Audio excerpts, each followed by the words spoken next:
Es un placer estar aquí con vosotros. Como decía Esther, pues nos conocemos hace mucho tiempo y cualquier ocasión de estar con ella es muy bueno, por la amistad y porque nos lo pasamos muy bien juntos. Os envidio de tener a una profesora tan buena, la verdad. Me gustaría estar en vuestro lugar y escucharla a ella, porque estoy convencido que aprendéis mucho con ella. Y bueno, y un poco la idea es colaborar en sus clases e intentar dar algo más. Como os decía Esther, un poco la idea es que yo voy a hablar mucho de la prisión, distintas dimensiones. Yo os pediría que cualquier cosa que os parezca, sobre todo los chicos de primero, los de cuarto ya me imagino que ya esto os parecerá todo más familiar, pero cualquier duda lo tenéis. En todo caso, como que esto yo soy consciente de que es muy difícil preguntar, ¿no? Entonces al final, como decía Esther, tenemos, es una cuestión para que vosotros digáis cosas buenas y malas de algo, de la prisión, y entonces así como que tendréis que hacerlo obligatoriamente, apuntar, luego así lo podemos discutir, yo os pregunto y nos da una oportunidad de charlar un poco al final, etcétera. ¿De acuerdo? Bueno, yo voy a... la idea, Esther me pidió, y es lo que he intentado hacer, dice, bueno, habla de la prisión en España, pero utiliza no nos explique solo lo que dice la ley penitenciaria o las leyes, vamos a decirlo así, o la Constitución, sino que trata de hacer una mirada en la que miras lo que es la teoría, la ley, la legislación, vuestro ámbito, y lo que es la práctica. Esto es un poco pues, la tarea de la criminología. La criminología tiene que tener muy en cuenta lo que dice la ley, porque es lo que marca cómo debe ser el mundo, cómo deben ser las prisiones, pero luego hay que ver un poco si esto se cumple o no, y los criminólogos estamos aquí también para analizar la realidad. Y luego los juristas, si les decimos los criminólogos que las cosas no están funcionando, como que los juristas son muy importantes, más que los criminólogos, porque hay los jueces, los legisladores, en fin, vais a ser mucho más importantes que nosotros, vosotros, pues entonces vosotros tenéis que cambiarlo. ¿De acuerdo? Un poco la tarea, esto es la conciliación entre el derecho y la criminología. Unos hacen las leyes, las cambian, las modifican y las aplican, y los criminólogos les dicen algo de la realidad. Esa es la idea. Y en esta línea pues voy a estar con vosotros hablando de esto. Bueno, yo voy a hablar de tres cosas. Aquí las tenéis. Una es de tres dimensiones del encarcelamiento. Se puede hablar de muchas más cosas, pero claro, tampoco hay que saber limitar un poco el ámbito. Voy a hablar del uso de la prisión, voy a hablar de las condiciones de vida y de la tercera idea, que es rehabilitación. Vamos a decir que estos son como tres grandes ideales, y ahora explicaré por qué. Uno es usar la prisión, vamos a decir así, lo menos posible. Esta sería la idea. La segunda es que las condiciones de vida en la prisión sean igual que fuera. Claro, igual que fuera no puede ser, porque aquí estáis libres vosotros, bueno, tenéis que venir a clase, no sé si veo que pasáis lista incluso, una libertad limitada, pero bueno, pero en cambio en prisión, pues no sé, la libertad no es estás privado de libertad, pero a pesar de todo ahí hay vida dentro, y la vida allí, la gente pues tiene asistencia médica, come, tiene sus momentos de ocio, etcétera, pues la idea es que tendría que ser semejante a la vida en libertad. Este es el segundo ideal. Y el tercer ideal es que las prisiones no están para castigar, sino que están para ayudar a la gente a no volver a cometer delitos y para volverse a reinsertar. Esto es volver a estar con normalidad en la vida social, no sufrir estigma, no sufrir rechazo por haber estado en prisión. Un sistema penitenciario que se acerca a estos tres ideales, pues sería... o un sistema penal, si queréis vosotros más en sentido amplio, que se acerca a estos ideales, sería ideal, ¿no? Esto sería la idea, y vamos a ver si estos tres ideales se cumplen en España o no. Yo voy a daros una aproximación, nada es blanco y negro, como podéis imaginaros, todo es gris, entonces hay que ver dónde estamos, y esto es un poco lo que vosotros también tenéis que decidir en función de vuestros pensamientos, de vuestra forma de ver las cosas. Bueno, vamos con el uso de la prisión. Repito un poco la idea de la teoría. La teoría nos dice que tenemos que hacer un uso limitado de la prisión. Aquí hay expresiones que yo creo que los que estudiáis, los que estáis haciendo derecho, en cuarto de derecho, habéis hecho derecho penal, ¿verdad? Todos ya, los de primero me imagino que no, ¿o sí? ¿Habéis estudiado derecho penal los de primero ya? Ah, genial. Bueno, pues seguro que ¿Por qué hace tanto ruido esto? ¿Es por mi móvil? No lo sé. Vale. Seguro que... ¿Es el móvil, quizás? No, el móvil no creo que sea. Es que está muy fuerte. A lo mejor aléjate un poco. Ponlo Vale. Entonces, os decía, primera idea, la limitación del uso de la prisión. Os decía que en los de derecho seguro que vuestros profesores, me imagino, os han dicho algún día que el derecho penal debe ser la última ratio, ¿verdad? Esto lo escucháis, es la parte esta cuando se empieza en derecho penal, que te hablan mucho de unos principios que te suena un poco extraño, ¿no? Cuesta, porque es muy filosófico, muy general, uno no se sitúa todavía, pero la idea es, también uno puede decir, bueno, pues el derecho penal debe ser último, el derecho penal es indiscutible que es la parte más coactiva, no hay otra forma de resolver los conflictos, está el derecho civil, ¿no? Que es una manera más, en fin, más por acuerdo, vamos a entender, más, ¿no? No es tan coactiva. Está el derecho penal que ya incluye cosas que son, ¿no? La policía, ¿no? La detención, la prisión preventiva, el juicio, la condena. Todo esto ya es un nivel más coactivo. Entonces la idea es, os dice, los penalistas dicen, nuestro derecho debe ser último recurso, estamos aquí para solventar cosas que no han podido solventar los otros, del derecho, los del civil, los del administrativo, ¿no? Y nosotros estamos como último recurso. Dentro del último recurso del derecho penal, la prisión, que es lo más grave, porque no hay solo prisión, ¿no? En los castigos la gente que es condenada, a la que le condenan a una multa, a una parte de ellos, a otros a un trabajo en beneficio de la comunidad, a una suspensión de la condena, cosas que seguro que habéis estudiado, y alguna parte de las personas les condenan a prisión. Entonces, esta prisión, que es la forma más grave de sanción que tenemos en España, pues la cosa tendría que ser lo más reducido posible, utilizarla como último recurso. Y en segundo lugar, ya no solo son dos ideas. Una es ir a prisión como último recurso. ¿Esto a qué se refiere? Que, bueno, que utilicemos otras vías antes que la prisión, sería la idea. Si yo puedo utilizar sanciones administrativas, por ejemplo, para proteger la seguridad vial, ¿se entiende la idea? Porque tengo que ir al derecho penal. Esta sería, bueno. Y si yo puedo utilizar, en vez de utilizar la prisión para sancionar una conducta, puedo utilizar una multa o un trabajo en beneficio de la comunidad o una libertad vigilada en la comunidad, ¿por qué tengo que utilizar prisión? Esta es la idea de último recurso y, por lo tanto, siempre todas las personas que deciden los castigos o que los aplican, los jueces, los fiscales, cuando proponen un castigo, ahí tendrían que pensar, los que de aquí sean jueces, esto dice, bueno, pues me acuerdo de lo que nos dijo aquel profesor, tenéis que pensar antes de decidir si vais a poner a prisión a alguien, en prisión preventiva, es el primer momento, o en prisión como condena, si es necesario. O tenéis otras vías, porque ¿qué sentido tiene meter a alguien en prisión si no era necesario hacerlo? ¿Por qué vamos a sacrificar la libertad de una persona si no era necesario? No hay que hacerlo. Entonces los jueces tienen una gran responsabilidad en esto. Yo diría que una gran parte de los jueces lo ven así.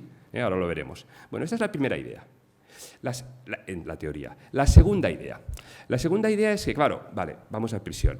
Y la pregunta es, ¿cuánto tiempo? ¿Tiene que estar la gente en prisión 40 años, 30 años, 20 años, 10 años? ¿Es suficiente con 5 años? ¿Es suficiente con 2 años? ¿Tiene que ser penas cortas? ¿Tiene que ir la gente un mes, 15 días? Esta es bastante importante. Como podéis imaginaros, no tiene que ver nada estar en prisión un mes que estar en prisión 10 años. Ahora vosotros tenéis, no sé, 20 años, ¿tienen estos chicos? ¿No? ¿Más o menos los de cuarto? 21. Bueno, ahora decir, oiga, vale, pues ahora voy a estar en prisión 8 años. No sé, ¿no? De los 21 a los 29, que hay gente que está, dices, bueno, ¿es necesario tanto tiempo? ¿Qué hay que hacer en prisión?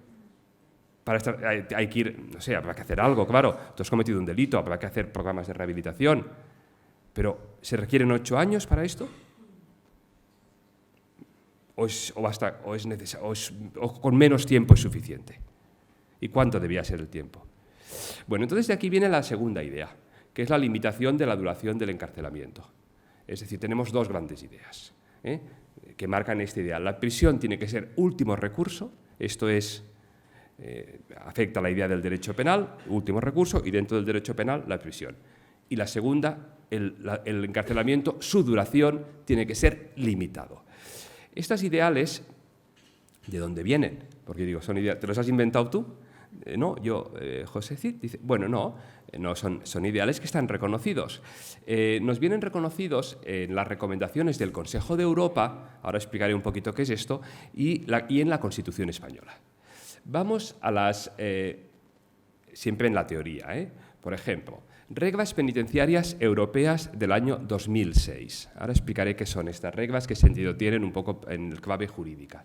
Dice, nadie puede ser privado de su libertad salvo que ésta sea impuesta como último recurso. Esto, de una recomendación europea, esto lo dice el preámbulo de las reglas penitenciarias europeas del año 2006. Estas reglas, ¿quién las ha aprobado? Las ha aprobado el Consejo de Europa. El Consejo de Europa son la inmensa mayoría de países europeos que se reúnen sus ministros de justicia o los delegados de estos ministros y que entre todos elaboran por consenso unas reglas. Son recomendaciones, es decir, es lo que se llama un derecho soft law, es decir, no, ¿cómo se llama esto en castellano? Suave, que no es de obligado cumplimiento, sino que no es tan... En fin, si no lo cumples, no hay sanciones, ¿no? Claro, pero... hombre, si tú eres miembro del Consejo de Europa, si has firmado el tratado, si tú has hecho estas normas, los países, España entre ellos, pues la idea es cumplirlos, ¿no? Entonces, estas leyes, estas recomendaciones europeas, los que aplican las leyes, los jueces, los tribunales, tienen que tomarlo en cuenta. Por tanto, es una teoría, forma parte de nuestro... Es decir, somos parte de Europa, ¿no? Somos europeos, ya no somos solo españoles, ¿no? Somos parte de una comunidad más amplia que tiene su legislación y que tenemos que obedecerla, ¿no? Y nos dice esta legislación que nadie debe ser privado de libertad salvo que ésta sea impuesta muy claramente como último recurso.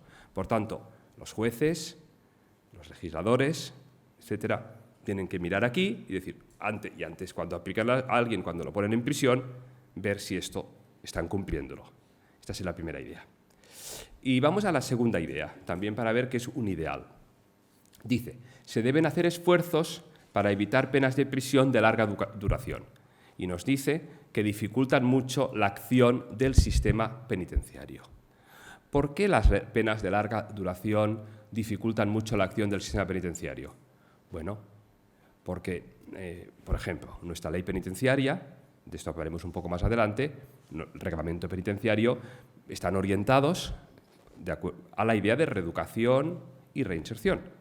Entonces, tú cuando llegas a prisión, en principio, tiene que haber un programa de rehabilitación. Tienen que decirte, mire, usted ha llegado a prisión.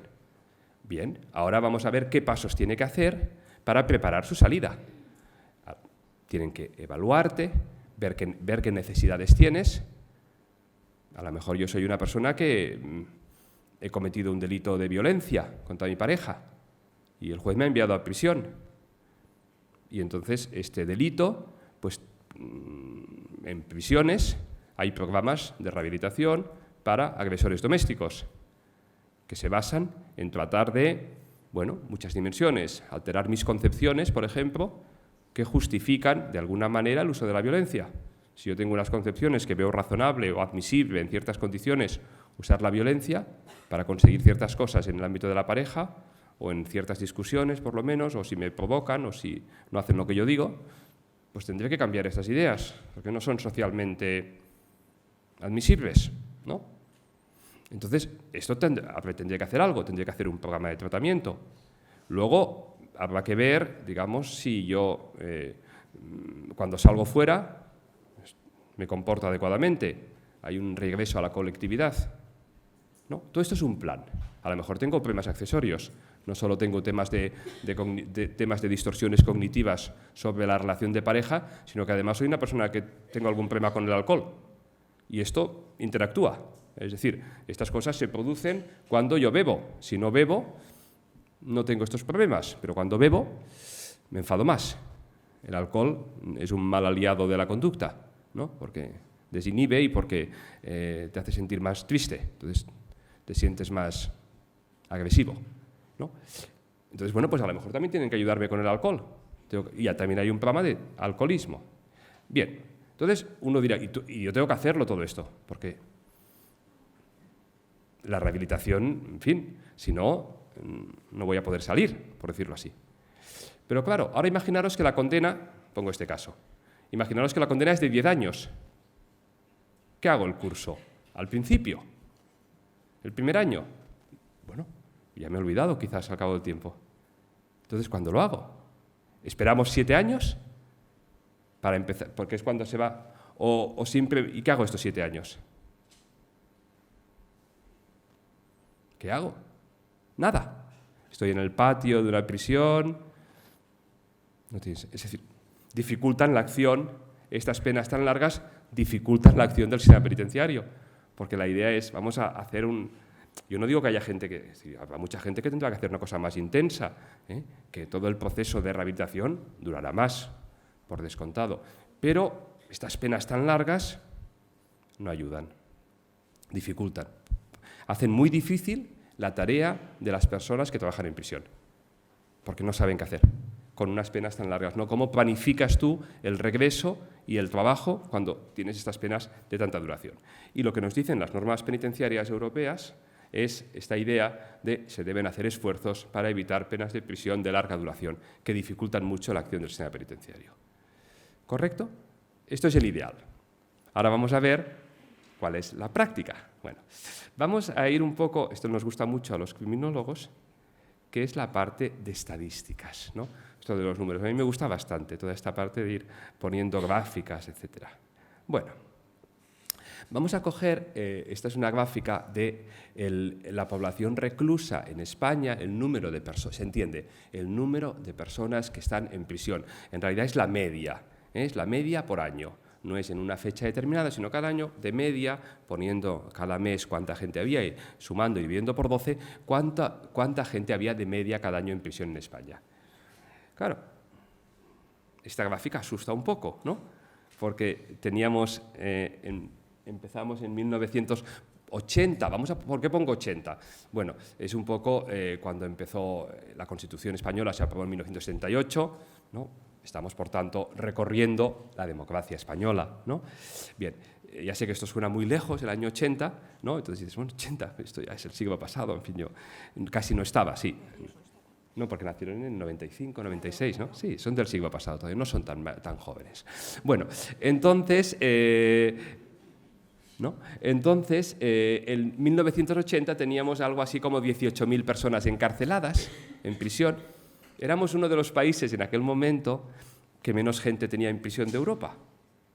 Pero claro, la cosa ha ido cambiando, ¿no? Y ha ido subiendo, subiendo, subiendo. Y llegamos a 2010, que fue el año donde más personas había encarceladas en España, que teníamos algo así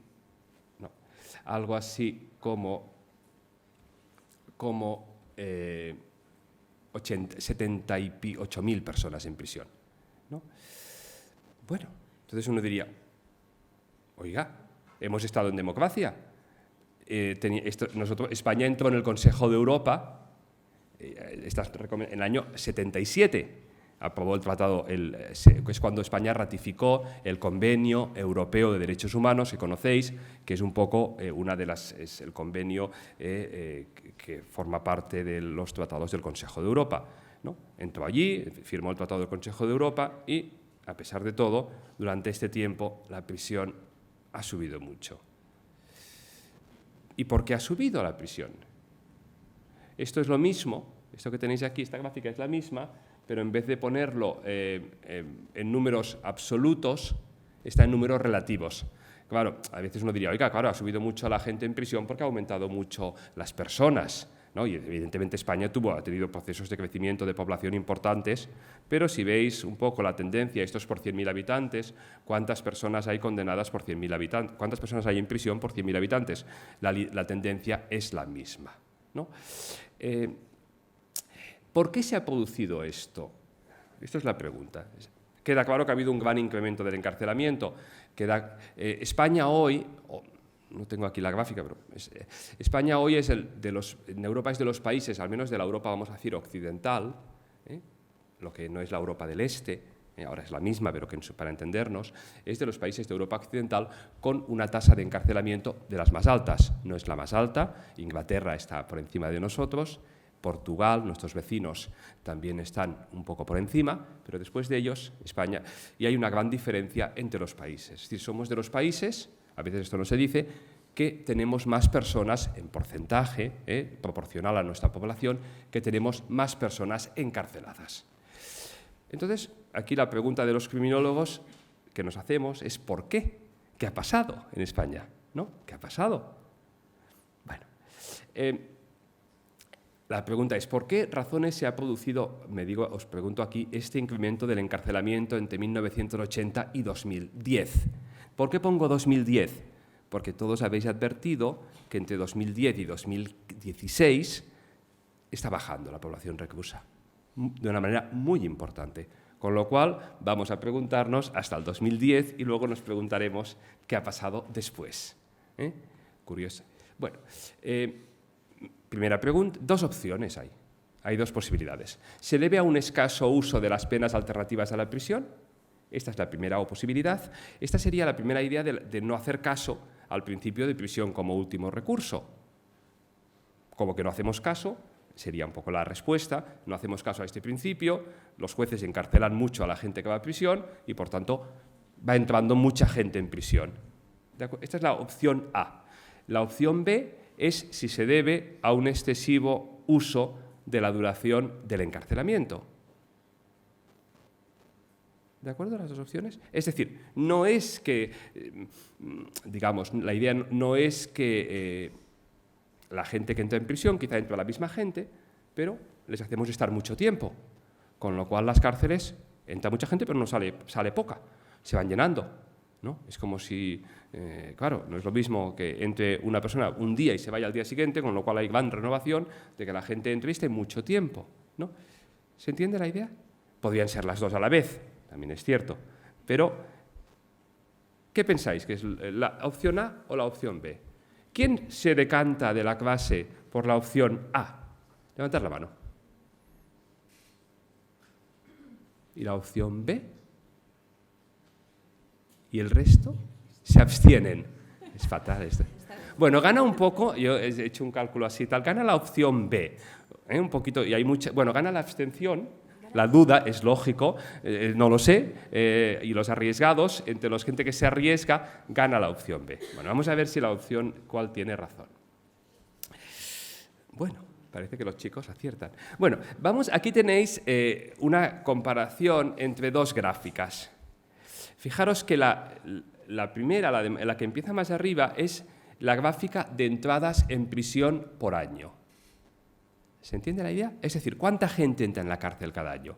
Daros cuenta que en prisión se puede entrar de muchas maneras, bueno, básicamente de dos maneras. Se entra en prisión preventiva, esto es, antes de ser condenado, un juez, pues, a una persona que la policía la ha detenido y está acusada de un delito, está en un juzgado, detenida, y entonces el juez tiene que decidir si lo pone en libertad provisional, con alguna condición, en fianza, sin fianza, libertad provisional, o si lo pone en prisión, si lo lleva a prisión. Entonces, si lo lleva a prisión, está en prisión preventiva. Esto es, a la espera de juicio, ¿no? Bueno, entonces, y la otra vía es entrar en prisión como condenado. Esto es, tú no has estado en prisión preventiva, llegas, tienes un juicio penal, te condenan, ejecutan la condena y finalmente el juez te envía a prisión. Y entonces pues dice, pues señor, tiene que ir a prisión y tú vas voluntariamente y si no vas voluntariamente te llevan a tu casa a la policía, te detienen y te llevan a prisión. Pero esa sería entrar como condenado, ¿correcto? Entonces, las dos formas de entrada, ahora vosotros miráis un poco la gráfica de arriba, la verde más intensa. Y veis que, hombre, hubo un momento en España que entraba mucha gente en prisión. Los años 80... y casi os diría todo el periodo del 90, fue un periodo de un número enorme de entradas en prisión. Sobre 80.000 personas por año, incluso en algún lugar incluso más, entró en prisión mucha gente. Es un periodo en España, esto os queda muy lejano, pero es un periodo en realidad, ¿qué es lo que explicó todo esto? ¿Por qué entraba tanta gente en prisión? Bueno, entraba mucha gente en prisión aquí porque, primero, la delincuencia tuvo un gran aumento en España en esta época, ¿no? Una delincuencia muy seria. Por ejemplo, era una época donde era fácil, relativamente, que una persona fuera víctima de un robo en la calle con armas. Yo, por ejemplo, fui víctima en San Sebastián, paseando con una amiga en Urguz, en la montaña. Me cogieron unos chicos drogodependientes, ¿no? Entonces nos cogieron, entonces querían nuestro dinero y me pusieron una navaja aquí. Bueno, este chico, no lo cogieron supongo, pero este chico si lo detenían, iba en prisión. Porque era alguien que el juez consideraba que esto que hizo tal lo podía hacer otra persona, que es una cosa peligrosa, a lo mejor se resiste la víctima, es decir, ¿no? Y este tipo de conductas llevaban mucho a prisión. No, fue un poco la explosión de la heroína en España, ¿no? Que entonces todo esto generó un periodo de un gran incremento de la delincuencia. España contaba con pocas alternativas en este momento. Por ejemplo, cosas como ¿qué hacer con los drogodependientes? Algo tan importante. ¿Qué hacer con los drogodependientes? ¿Hay que meterlos en la cárcel? Luego ya nos dimos cuenta que no era la mejor idea, pero nos dimos cuenta a final de los 80. En el año 87, España aprobó por primera vez una norma que es la suspensión especial de la pena para drogodependientes, cosa que habéis estudiado quizás. Es una cosa que luego...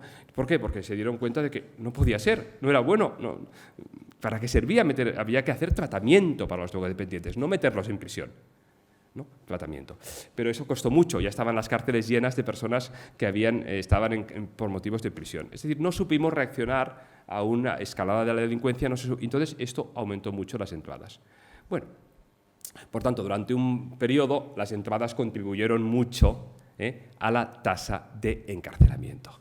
Eso sería, bueno, que sería un poco como veis cómo sube la tasa de encarcelamiento, la gráfica de abajo, entre 1984 y 1993, etc. En este periodo el incremento se debe a esto. Pero todo esto empezó a invertirse.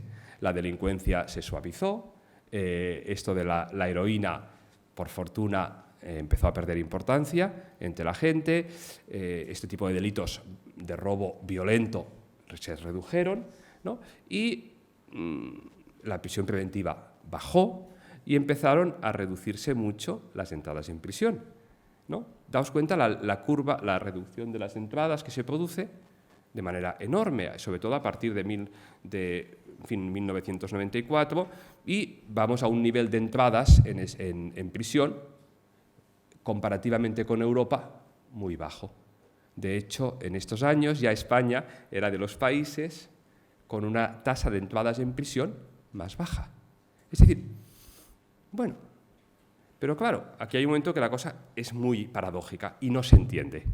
¿Por qué, si cada vez bajaba tanto las entradas en prisión, sobre todo a partir de estos años, mirar esta gráfica, como todos los años 2000, hay una tasa bajísima de entradas en prisión, ¿por qué la gráfica de población reclusa sube?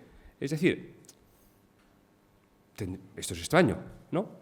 Con lo cual uno dice, algo está fallando. ¿Qué está pasando? Si cada vez entraba menos gente en prisión, ¿por qué cada vez había más gente en prisión? ¿Se entiende la idea? Si cada vez entra menos gente en prisión, ¿por qué hay más gente en prisión cada vez? ¿Alguna respuesta?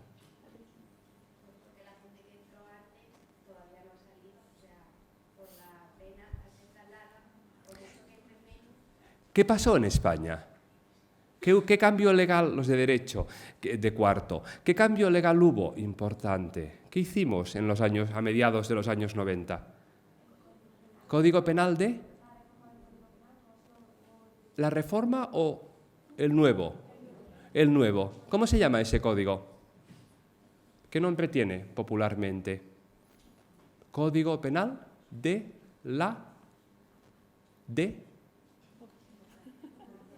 ¿Perdón? Código Penal de la Democracia. El código de 1995. Este código hizo una cosa. ¿Qué hizo?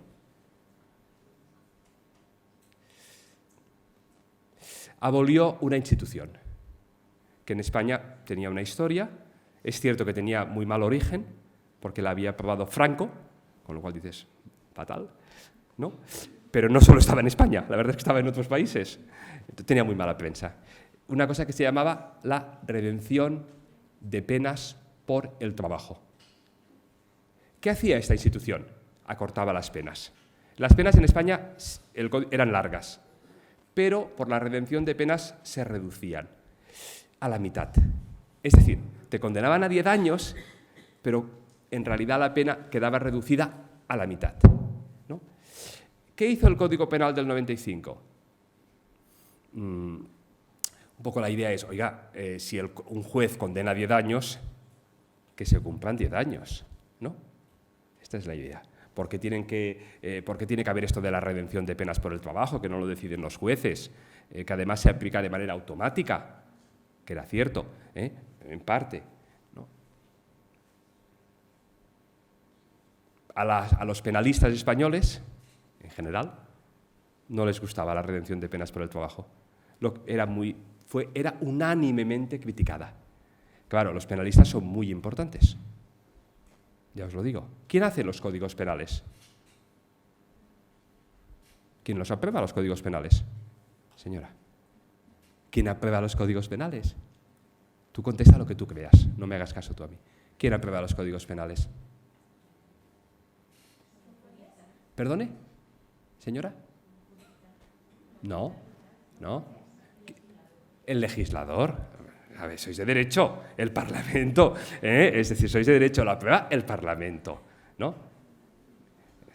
Nosotros no os influáis por mí, vosotros pensad vuestras ideas.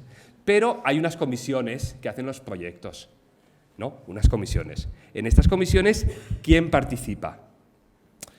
Son mixtas. Pueden participar jueces, juristas, vosotros, pueden participar catedráticos de Derecho Penal. Y de ahí viene, y estas personas, claro, si ya de estos proyectos salía que la redención de penas por el trabajo era mala, pues se quitó, ¿no? Claro, al quitarla, y además incluso subir algunas penas, ¿qué pasó? Que cuando te condenaban 10 años a partir del año 95 significaron 10 años. 15 años significaban 15 años, mientras que hasta entonces 10 años significaban 5 años. ¿Se entiende la idea? La realidad es que duplicamos las penas. No nos lo dijeron así. Nadie nos dijo, oiga, el Parlamento nos dijeron, nuestro objetivo en el Código Penal de la democracia y a pesar del principio de la limitación del uso del encarcelamiento, ¿no? Se debe... No, anterior todavía, ¿no? Se debe hacer esfuerzos para evitar penas de prisión de larga duración. No, nos lo saltamos. No nos lo dijeron, pero ¿qué hicieron? Duplicar las penas. Ya, no directamente, no es que en el Código Penal, claro, el Código Penal, si tú miras los delitos, incluso en algunos bajaron, no todos, algunos bajaron, pero si luego tú hacías el cálculo de la redención de penas, subían y en realidad fue una subida del doble.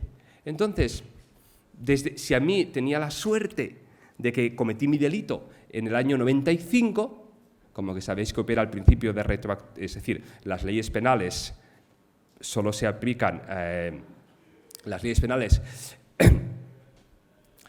si son desfavorables, no se aplican, ¿no? Entonces yo me seguían juzgando por el Código Penal anterior, el año 73, pero si ya cometí el delito después de mayo de 1996, me fastidié, ¿no? Y entonces ya debía cumplir la pena íntegramente. Nos parecíamos a los americanos una cosa que llaman truth in sentencing, es decir, que las condenas se cumplan íntegramente, ¿no? Que se cumplan íntegramente. Esta idea, lamentablemente, a mi juicio, bueno, y desde el punto de vista del ideal, se incumplió. ¿Y qué nos pasó? Pues nos pasó que pasamos de 40.000 personas en prisión a casi 80.000. No os quiero decir, he hablado a nivel de humanización, todo esto no os quiero decir lo que nos ha costado. de dinero, enorme. ¿Por qué? Porque hemos tenido que construir muchas prisiones. Nos ha costado estas prisiones, por aquí en Castilla-La Mancha tenéis bastantes, ¿no? Valen mucho dinero cada una de ellas. Tener a una persona en prisión cada día nos cuesta pues, unos 100 euros. Vale bastante dinero. Es pensión completa, es residencia, es residencial, es como un hospital, es decir, hay seguridad, hay asistencia médica, hay escuela, hay de todo. Sobre todo si buscas la humanidad de las prisiones, ¿no? Ha sido un gran, para lo que es el capital que tiene, para un país como España, pues ha sido un gran dinero. Y esto lo hicimos, esto simplemente fue una cosa que lo hizo el legislador muy fácil, aboliendo un artículo. Le costó unos segunditos decir, va, fuera esto, ¿no? Bueno, y pasó lo que pasó. ¿De acuerdo? Esa sería un poco... Entonces, con esto no os quiero decir que a la respuesta esta que lo otro no tuviera un papel. Es decir, no es que las penas alternativas se aplicaran todo lo que podían aplicarse, no. Pero si hemos de fijarnos en una razón, a grandes rasgos, hay que decir que el incremento del encarcelamiento en España hasta 2010 se debe a un uso excesivo de la duración del encarcelamiento. Por tanto, incumplimos de alguna manera este principio.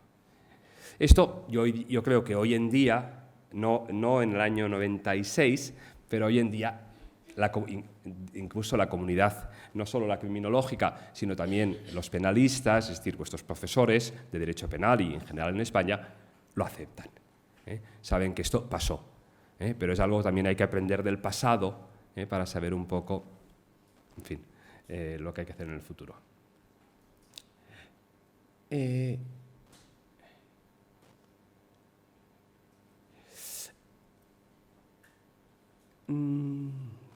Bueno, dejarme decir algo, lógicamente, sobre por qué todo esto se ha cambiado. Es decir, a partir del año 2010, parece que hemos empezado a cumplir mejor con este principio. Es cierto, ¿no? Es decir, ya hay como dos momentos. Digo, oiga, vale, hasta el 2010 fue mal, pero del 2010 al 2016, hasta el día de hoy, parece que hemos estado cumpliendo mejor. Y es cierto, teníamos como 78.000 personas en prisión en el año 2010 y hoy, no sé exactamente, pero van 60 y algo mil, 61.000 en España en las cárceles, con lo cual hemos bajado algo así como 17.000 personas menos en prisión, que es una bajada muy importante en estos años. Por tanto, algo ha empezado a cambiar, ¿no? ¿Por qué se produce por qué se ha producido esta inversión de tendencia? Bueno, hay una razón que tiene que ver que en España, por primera vez, en el año 2010, se dieron cuenta de que había que hacer algo con la duración del encarcelamiento. Se dieron cuenta. Y por primera vez, a pesar del contexto punitivo, etcétera, se aprobó una reforma que redujo las penas. Fue una reforma que redujo las penas en los delitos de tráfico de drogas. Tráfico de drogas, hombre, es un delito que no es el mayoritario en prisiones, pero que una parte de las personas en prisión están condenadas por este delito, ¿no? Entonces, hizo dos cosas la reforma del 2010. Por una parte, dijo, bueno, por una parte, las personas que trafican con drogas duras,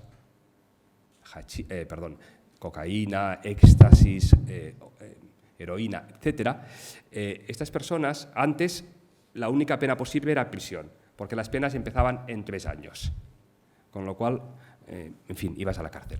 Y en cambio, a partir de esta reforma se permitió un tipo, se llama en derecho penal, lo sabéis, un tipo atenuado, lo conocéis este concepto, que dice que permite a los jueces aplicar penas de 1 año en adelante a estas conductas, ¿no? Con lo cual evitaban entradas en prisión por tráfico de drogas. Esta fue una cosa, bajó las penas, claramente.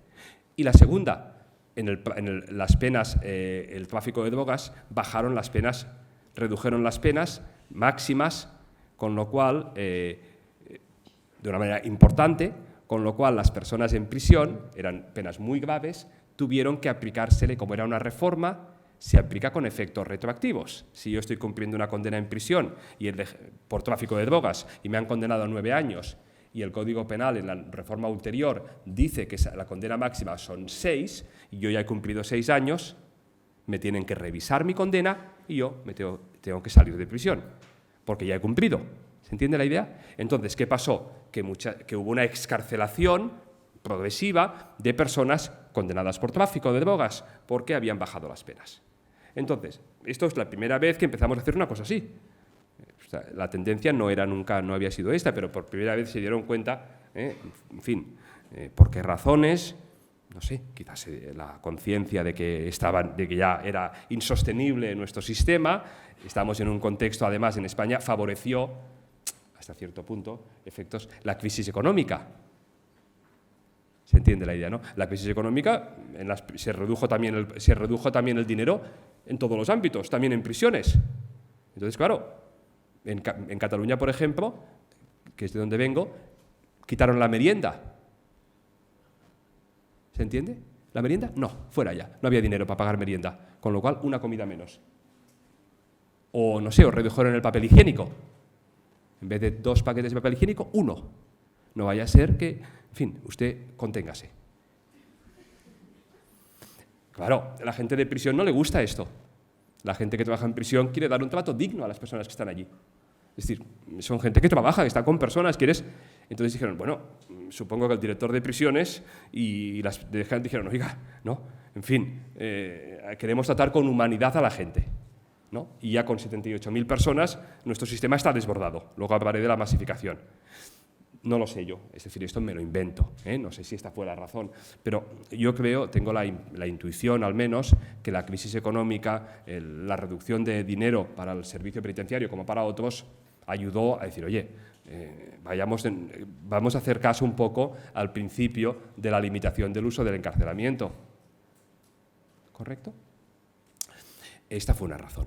Teniendo en cuenta además que las entradas en prisión siguieron todavía una tendencia también a la baja, que sí, como veis todavía una tendencia más a la baja, teniendo en cuenta que se redujo también a este nivel en fin, las penas, y por otra parte, a otro nivel, no lo tengo aquí, pero a otro nivel, empezaron a hacer más uso en prisiones de la libertad condicional.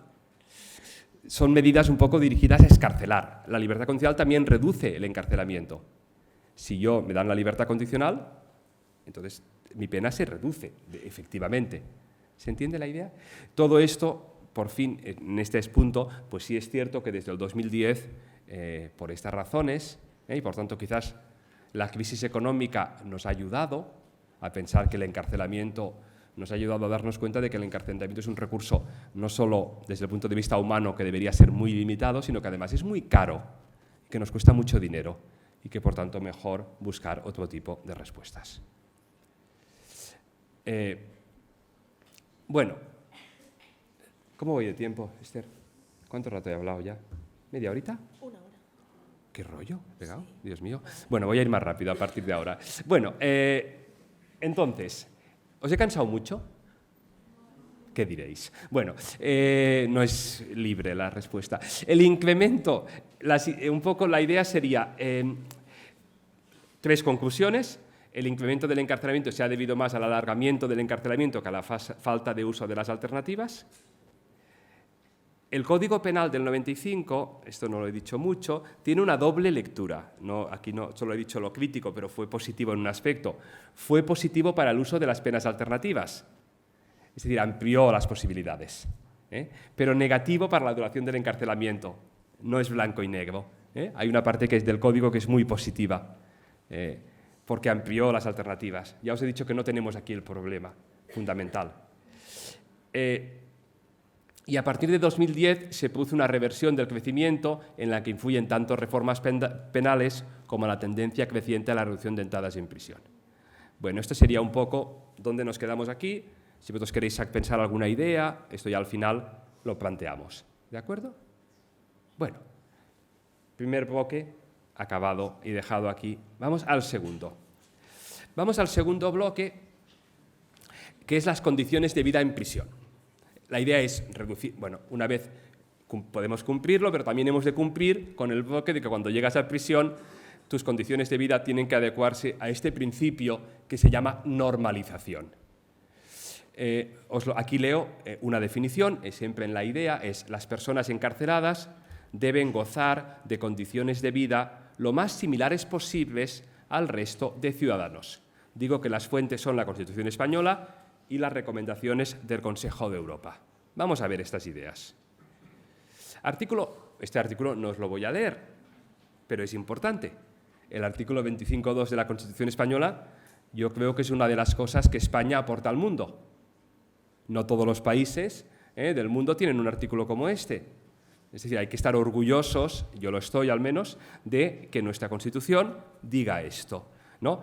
Dice, fijaros en esta primera parte, el condenado a pena de prisión que estuviere cumpliendo la misma gozará de los derechos fundamentales de este capítulo, a excepción de los que se vean expresamente limitados por el contenido del fallo, el sentido de la pena y la ley penitenciaria. En todo caso, tendrá derecho al trabajo, a la seguridad social, al acceso a la cultura y al desarrollo integral de su personalidad.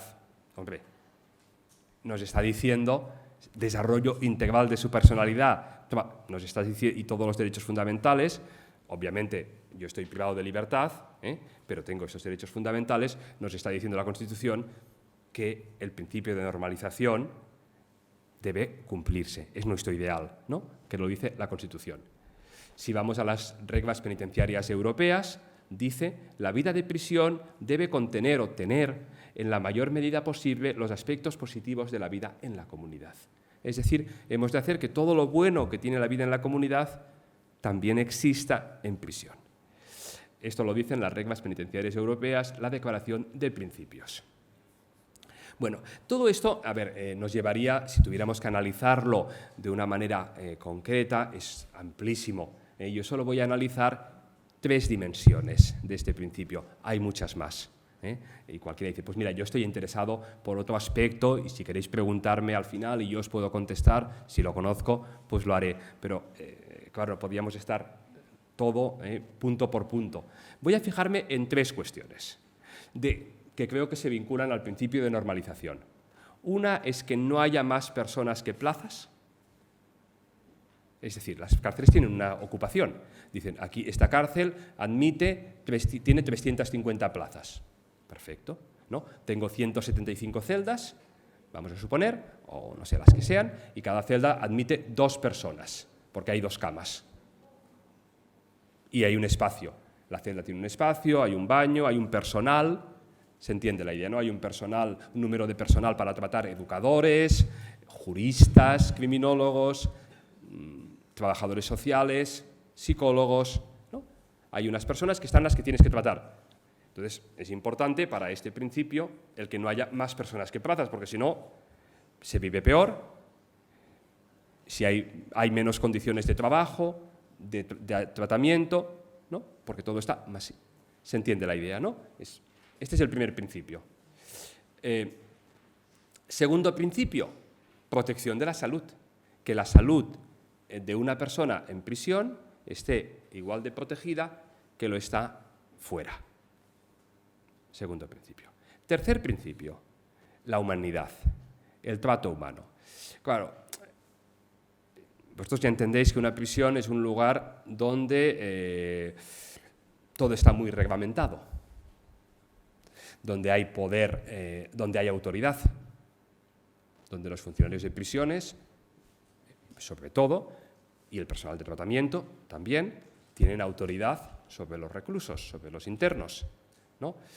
Donde el principio de obediencia existe, donde si tú no obedeces hay sanciones disciplinarias, pueden haberlas, donde es un lugar donde las personas tienen muchas demandas que hacer y a veces no encuentran respuesta, donde por ti solo muchas cosas no se pueden hacer.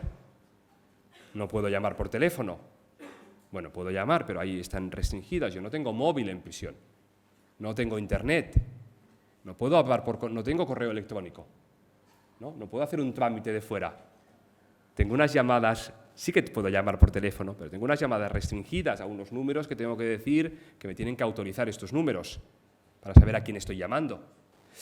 Es decir, dependo mucho de unas personas que están allí como funcionarios de vigilancia, de tratamiento, para hacer las cosas. Tengo que ir a la celda a tal hora, ¿no? Todo está. Entonces, es un lugar en que fácilmente pueden haber conflictos, ¿no? Simplemente por satisfacer tus necesidades. Porque muchas no lo haces por ti solo, dependes de otras personas. Entonces, pues puedes decir, oye, ¿por qué no se me está atendiendo? Y a otros sí, ¿no? Y esto plantea una situación de conflictividad. Bueno, por tanto, claro, aquí tienes un personal que está obligado a tratar de manera humana a las personas, con respeto, que les trata con respeto, con dignidad, atendiendo a sus derechos, a sus necesidades, ¿no? Estos son principios importantes de la idea de normalización, que seas tratado con respeto, que tu salud sea protegida, que vivas en condiciones dignas de... Bueno, vamos a ir a la práctica de nuevo. Aquí tenéis, desde el año 2003 al 2013, luego ha mejorado, la tasa de sobreocupación en prisiones. Fijaros que pongo Administración General del Estado y Cataluña. Sabéis que Cataluña es la única comunidad autónoma española que tiene competencias propias en materia penitenciaria, con lo cual el Gobierno de Cataluña gestiona sus prisiones. Las prisiones de Cataluña son gestionadas por el Gobierno de Cataluña, por esto distingo las dos administraciones. La barra azul es la de la Administración General del Estado, es decir, todo el territorio español excepto Cataluña, y la roja es de Cataluña. Bueno, os dais cuenta que durante unos años, coincidiendo con los años, lógico, no es ningún... coincidiendo con los años en los que ha habido más población reclusa, a su vez esto ha generado una tasa de sobreocupación. Fijaros que incluso hasta el 2011 hubo en Cataluña, por ejemplo, hubo esta tasa de sobreocupación. ¿Qué significa? Este punto de sobreocupación ha sido una de las cosas que más les preocupa a un comité, no sé si lo conocéis, que se llama el Comité para la Prevención de la Tortura. Es un comité del Consejo de Europa que visita las prisiones, no solo prisiones, centros de internamiento, comisarías de policía, lugares donde se priva de libertad a la gente. Las visita para saber si se satisface las reglas penitenciarias europeas, si se satisface el Convenio Europeo de Derechos Humanos, ¿no? Y entonces lo visitan. Y esta cuestión de la masificación es una de las que más le preocupa, porque considera que entonces ya no se cumple con el principio de normalización, porque ni el personal va a ser adecuado, ni estarás viviendo en una celda. Si yo estoy 2 en una celda y estamos 3, pues, o 4 o más, pues las condiciones no son iguales, ¿no? Hay más tendencia a la conflictividad, viviré en peores condiciones, ¿no? Bueno, pues todo esto significa que durante un tiempo esto no lo hemos cumplido. Es cierto que gracias a partir del 2010 es evidente que estamos cumpliendo bien, y España ahora hay más plazas hoy en día. No digo, esto no vale en general, porque puede haber zonas que no se cumpla, comunidades autónomas que no se cumpla. Esto habría que verlo localmente. Pero en general hay más plazas hoy en día que personas en prisión. Lo que he dicho. Vamos al tema de la protección de la salud. Todo esto, claro, si lo miras históricamente, pues ha cambiado mucho. El Comité para la Prevención de la Tortura empezó a hacer sus visitas a España en el año 1991. Entonces, claro, se escandalizó de algunas prisiones, de las condiciones de vida, e hizo unos informes en que ponía que la atención médica era muy deficiente en muchos casos, que destacó situaciones, demandó un incremento de recursos, de atención, etc. España respondió bien a este tipo de críticas y, por ejemplo, hizo que todo el sistema sanitario, la salud en prisiones está llevada por el Sistema Nacional de Salud, con lo cual no es diferente. No es diferente la atención médica que se recibe una persona en prisión de la que recibe fuera. Desde este punto de vista, con el tiempo, esto es lógico, España ha ido cumpliendo claramente, y así lo dicen los informes, con el principio de normalización. La atención sanitaria es correcta, eso es lo que dicen los informes internacionales en prisión, es correcta. ¿Cuáles son los déficits que se señalan de cara al futuro? El primero, y quizá más importante, y esto se sigue insistiendo en todos los informes, incluso en los más recientes, es la atención a los enfermos mentales.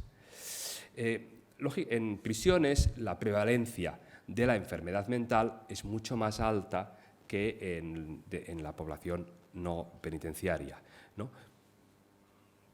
Por una situación originaria, por tema de abusos de drogas, por muchas razones, hace que la prevalencia de estas enfermedades a ciertos niveles sea más alta. Claro, aquí el tema es cierto que dentro de las prisiones, por ejemplo en Cataluña, y hay hospitales psiquiátricos penitenciarios, creo que en Alicante hay uno, por ejemplo, cerca de aquí, en Cataluña hay una prisión que tiene el módulo psiquiátrico. Allí pueden ir personas con enfermedades psiquiátricas en prisión o personas incluso condenadas a medidas de seguridad. Recordáis, penas, medidas de seguridad, personas inimputables o semimputables por motivos de enfermedad mental van allí. Pero claro, aquello es una prisión.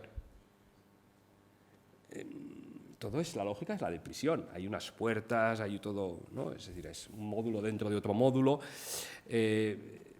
La vida, el régimen es de prisión.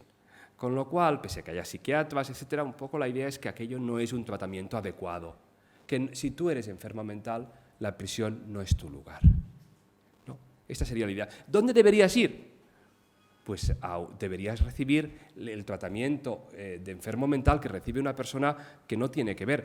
Podrá ser un hospital psiquiátrico, podrá ser un tratamiento ambulatorio en la comunidad, etcétera. Pero un poco la idea es que en prisión estas unidades esto no se ha solventado. Es decir, que todavía tenemos una asignatura pendiente en el tema del tratamiento mental, del tratamiento penitenciario de los enfermos mentales. Este sería el primer. Otros países lo han solventado mejor. Por ejemplo, Holanda, que nos debería servir de ejemplo, tiene mucho mejor este tema del tratamiento a los enfermos mentales, unidades totalmente separadas, totalmente fuera de prisión, ¿no? Y un tipo de institución mucho más adecuada a sus necesidades, no penitenciaria, sino sanitaria. Esta sería la idea. Bueno, hay un tema que es muy lamentable, esto siempre se queja el Consejo de Europa cuando viene a vernos, que es el tema de la atención dental a las personas. Claro, es cierto, el gobierno dice, oiga, pero es que en España esto no está cubierto por el Sistema Nacional de Salud, ¿no? Pero claro, tú miras las bocas de los estudiantes universitarios y las miras las de los en prisiones y la verdad es bastante. Y cuando llegan la gente europea, pues dice, oiga, esto no puede ser. Aquí la gente no tiene boca, parece como si estar en la cárcel significa. ¿Por qué? Bueno, claro, la gente en prisión no solo sufre, no tiene recursos. Buena parte de la gente. No digo que no haya gente que los tenga, claro que sí, pero hay gente que no los tiene, con lo cual no se atiende a estas cuestiones, se atiende mínimamente, ¿no? Es un déficit muy importante, ¿no? Porque claro, también desde el punto de vista de la rehabilitación, de tu autoestima personal, ¿no? Está muy afectado, ¿no? Y este punto es un déficit muy claro de nuestro sistema. Luego también el tercer punto tiene que ver un poco la idea, el Consejo de Europa no es que nos diga que haya malos tratos en las prisiones españolas, pero sí hay alegaciones de malos tratos. Sí que ellos cuando reciben ellos hablan con internos, vienen a las prisiones y hablan con internos, y hay alegaciones de malos tratos, etc. Sobre todo de personas que son trasladadas a los regímenes cerrados en prisión.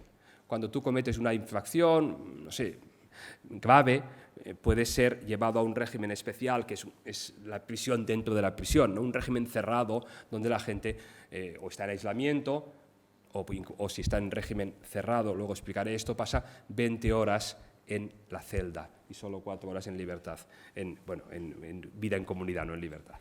Entonces, los traslados aquí, claro, es donde se plantean un poco los problemas. Entonces, el Consejo de Europa lo que ha dicho es, no consideramos que España investigue suficientemente las alegaciones de malos tratos. Esta es la idea. No están bien investigadas. Es decir, es como si no demos suficiente. No quiere decir que tú digas que esto está, pero hay que investigarlo. Cuando alguien alega malos tratos, no puedes decir, no, todo el mundo miente, o ya sabemos que esto no es cierto. hay que investigarlo. Y de hecho España, no a nivel penitenciario, pero en nivel policial, ha sido condenada recientemente en varias ocasiones por vulnerar el artículo 3 del Convenio Europeo de Derechos Humanos en su versión procedimental, se llama.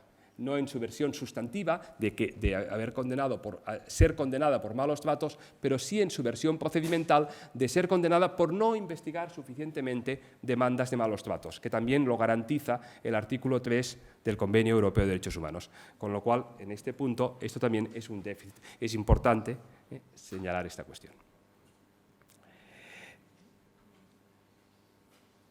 Esto es lo que os decía de malos tratos, la falta de regímenes, la falta de investigación suficiente de las demandas de malos tratos.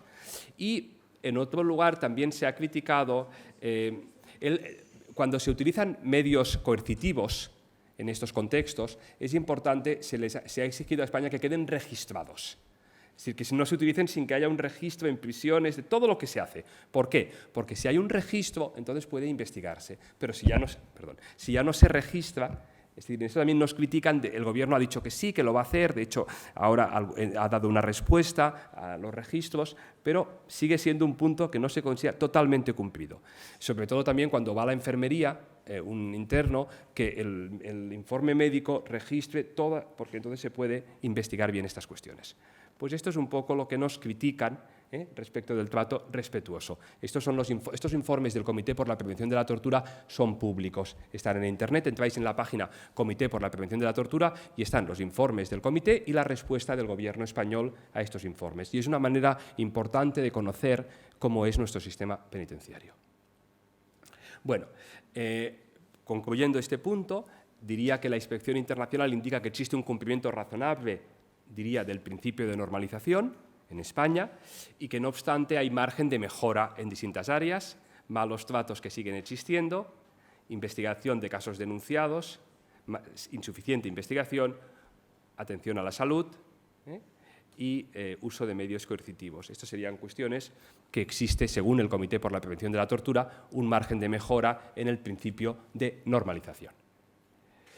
Y vamos al tercer punto. Vale, bueno, perfecto. Bueno, acabaré antes. Bueno, vamos al tercer punto. La idea es, bueno, no solo tengo que entrar en prisión lo menos posible, cuando estoy en prisión mis condiciones tienen que ser normalizadas, sino que la prisión tiene una finalidad, ¿no? Y la finalidad es doble, vamos a utilizar, que es, por una parte, la rehabilitación o la reeducación que dice nuestra Constitución y, por otra, la reinserción. Pongo un artículo de la ley penitenciaria. Bueno, la idea sería: la pena de prisión debe tratar de ayudar a las personas a afrontar las causas de su delincuencia. Esta sería la dimensión de reeducación. Y la segunda, a reinsertarse con éxito en la comunidad. Y esta sería la dimensión de reinserción. Aquí tenéis, dentro de este ideal, tenéis en primer lugar, os decía que era una aportación española a la penología contemporánea, el artículo 25.2, las penas privativas de libertad y las medidas de seguridad estarán orientadas hacia la reeducación y reinserción social. Esto lo dice nuestra Constitución. Hay pocas constituciones en el mundo que digan esto. Segundo, las reglas penitenciarias europeas. Tras la entrada en prisión se debe llevar a cabo un informe sobre la persona condenada para establecer un plan de intervención durante la condena y la estrategia para la liberación. Es decir, la idea es, si alguien entró en prisión, tiene que haber un plan para que esta persona afronte las causas que le han llevado a entrar en prisión, ¿no?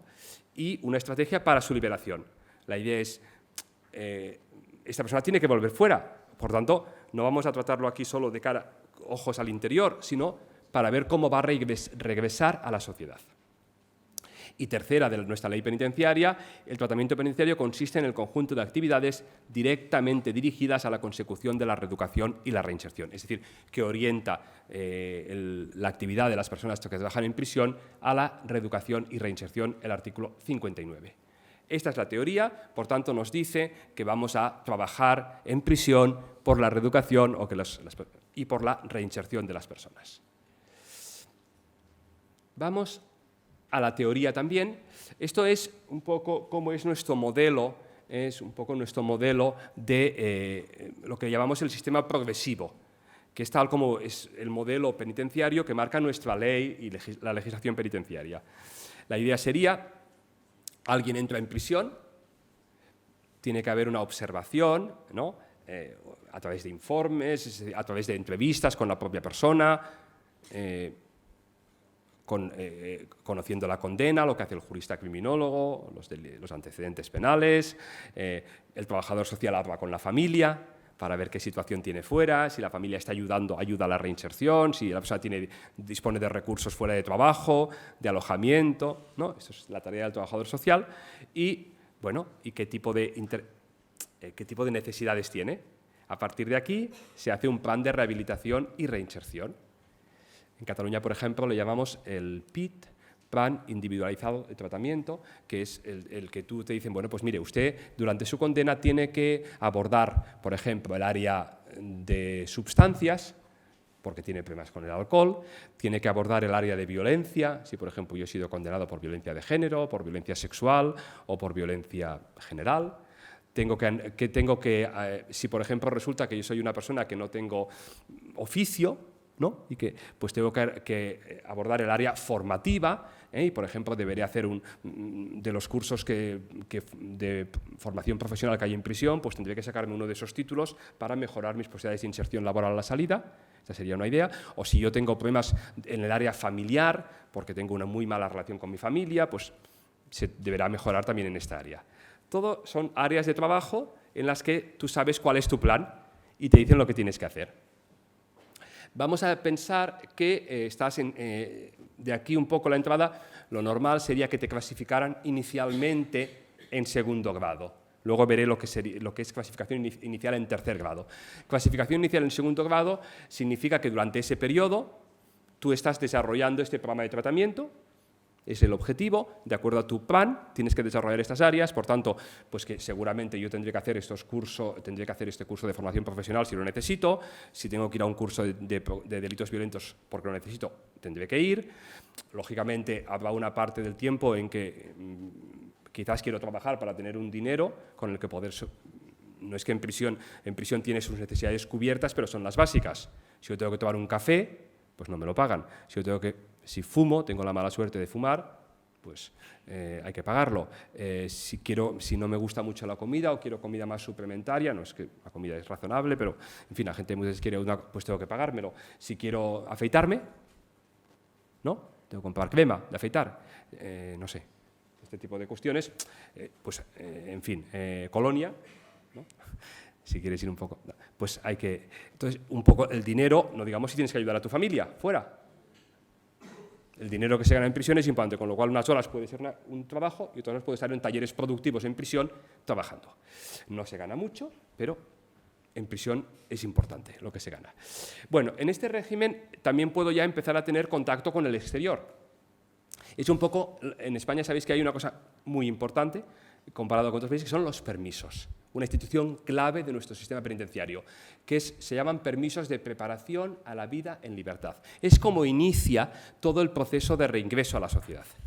La idea es ya desde el principio, la reinserción tiene que darse durante la condena y empieza, bueno, antes hay una cosa que se llama salidas programadas, que son acompañadas por personal, pero el punto clave son los permisos. Donde se trata de, si yo tengo que buscar trabajo, pues voy a alguna entrevista, en fin, tienes un plan durante el permiso para preparar el tercer grado que va a venir después. ¿Correcto? Entonces, si todo va bien, debemos llevar al tercer grado. El tercer grado es el régimen abierto.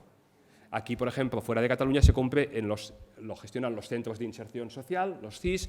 En Cataluña es los centros abiertos o prisiones abiertas, suelen estar en los centros urbanos, no en todos, y entonces allí la idea es que en estos centros, pues que solo la persona durante el día normalmente está fuera, trabajando, sería la idea, y tiene que volver al centro abierto por la noche durante la semana y luego está de permiso el fin de semana, o si está en control electrónico, tiene que estar en su domicilio durante el fin de semana, durante la noche, pero con control electrónico sabiendo que no puede salir de allí.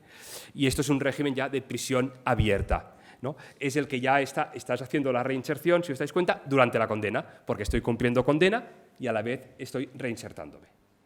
Y luego llegaría a la libertad condicional, en la última etapa, ahora ha cambiado en nuestro Código Penal, pero vamos a dejarlo así. La libertad condicional, la idea sería que estoy cumpliendo la condena en la comunidad. Y aquí tengo una supervisión. Por ejemplo, en Cataluña consiste en que yo tengo que ir, depende de mi plan de supervisión, cada 15 días quizás, cada mes, a ver a los servicios sociales de ejecución penitenciaria, donde tengo un plan de seguimiento y hay una persona que va verificando el cumplimiento de este plan. Y finalmente llegaría la libertad definitiva, ¿no?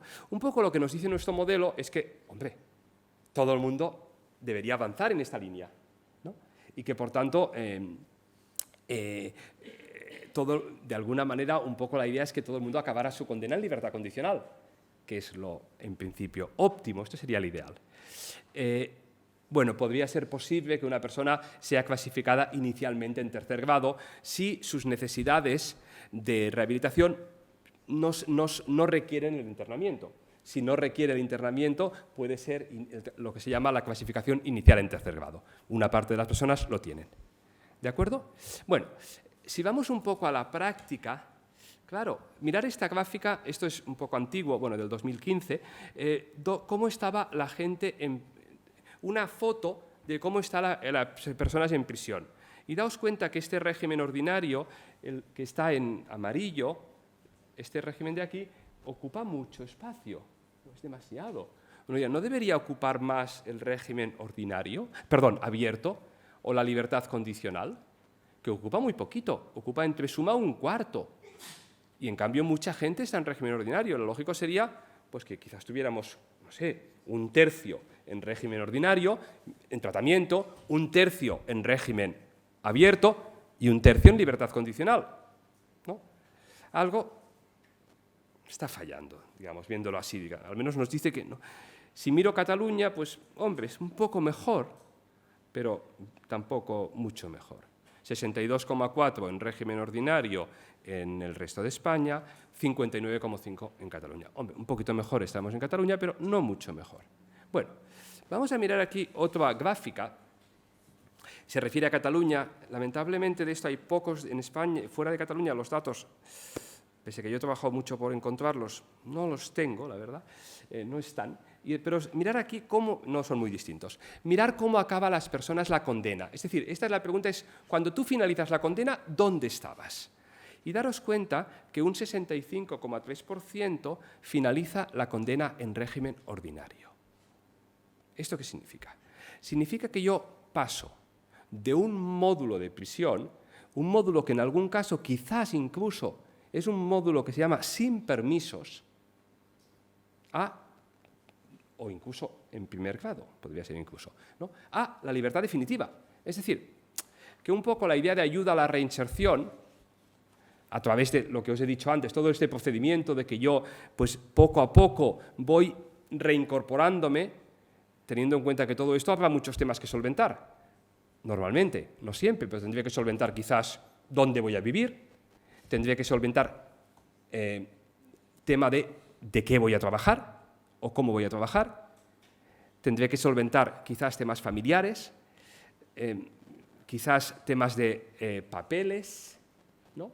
De seguro de excarcelación, en fin, un conjunto de cuestiones que quizás alguien me tiene que ayudar en todo este proceso. Quizás no soy capaz de hacerlo solo, ¿no? Cuando estás en tercer grado, hay alguien que está supervisándote, pero a esa persona que te supervisa te está ayudando. Es decir, es alguien al que yo puedo recurrir si tengo problemas de todo tipo, familiares, laborales, personales. Alguien al que me está ayudando. Si tengo problemas de inserción laboral, pues, no sé, en Cataluña, por ejemplo, existe un centro, el Centro de Iniciativas para la Reinserción, que ayuda en tercer grado a la inserción laboral. Y hay unos cursos de formación profesional y luego te ayuda a la inserción. Te están ayudando, te dan una mano. Pero si tú sales en segundo grado, ya no eres una persona que estás en reinserción, porque ya has acabado. No te ayudan. Con lo cual, claro, esto no es óptimo, digamos. ¿Por qué no es óptimo? Hombre, ahora mirar aquí, Esto es unas cifras de Cataluña de la forma de la relación entre la forma de la liberación y el reencarcelamiento por nuevo delito.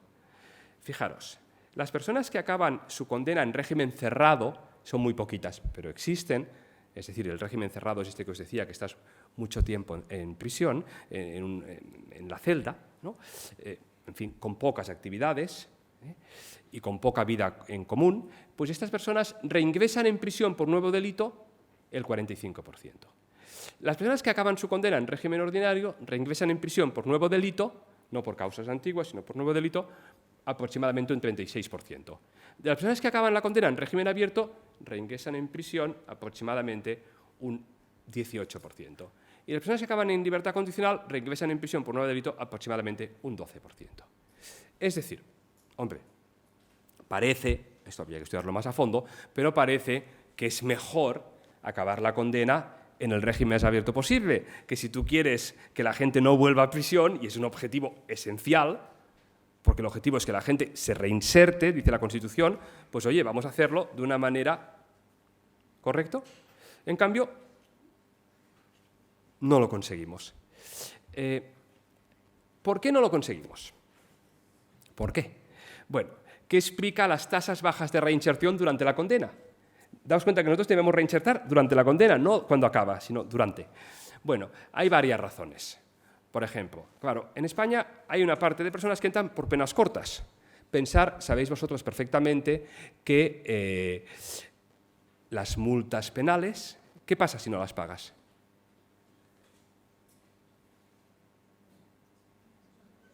¿Qué pasa si no pagas una multa, caballero? Este chico, de gris. El chico de gris. ¿Que entras en prisión? ¿Y una multa administrativa? No. Es la diferencia. ¿Una multa administrativa? No. Respondes con tu patrimonio. No sé, si te han puesto una multa de tráfico, seguro que la has pagado, pero si no la has pagado, no entras en prisión por ello. Si una multa penal, el impago puede generar responsabilidad personal subsidiaria y supone entrada en prisión. Y entra mucha gente en prisión por impago de multas. Esta gente y otras condenas cortas, cumple condenas de un mes, 15 días, un mes y medio, 2 meses, ¿no?